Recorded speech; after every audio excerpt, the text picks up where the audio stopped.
TV ઇન્ડસ્ટ્રીમાંથી એક ચોંકાવનારા સમાચાર સામે આવ્યા છે। બી.આર. ચોપરાની જાણીતી સિરિયલ મહાભારતમાં કર્ણની ભૂમિકા ભજવનાર અભિનેતા પંકજ ધીર 68 વર્ષે કેન્સર સામે જંગ હાર્યા છે। પંકજ ધીરે ટીવી અને ફિલ્મ ઉદ્યોગમાં ઘણું કામ કર્યું હતું। તેમણે 1988માં રિલીઝ થયેલી બી.આર. ચોપરાની મહાભારતથી ખ્યાતિ મળી હતી। આ શોમાં તેમણે કર્ણની ભૂમિકા ભજવી હતી, જેને કારણે તેઓ ખૂબ ફેમસ થયા। લોકોને તેમનું કર્ણનું આ પાત્ર ખૂબ ગમ્યું। પંકજે ખુલાસો કર્યો કે તેમણે શરૂઆતમાં અર્જુનની ભૂમિકા માટે ઓડિશન આપ્યું હતું અને કરાર પર હસ્તાક્ષર કર્યા હતા। જો કે તેમનું ઓડિશન સારું રહ્યું હોવા છતાં આ ભૂમિકા ફિરોઝ ખાનને મળી।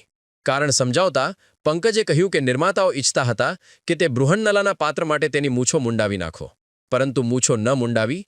પરિણામે બી.આર. ચોપરાએ ગુસ્સે થઈને તેમને કાઢી મૂક્યા। જો કે 6 મહિના પછી યશ ચોપરાને ભૂલનું ભાન થયું અને તેમણે કર્ણના પાત્ર માટે પંકજ ધીરને લઈ લીધા। આ કિસ્સો પંકજ ધીરે કપિલ શર્માના શોમાં તેમણે ખુદ જણાવ્યો હતો। તેમનું નિધન થતાં મૂછવાળો કિસ્સો હાલ તાજો થયો છે।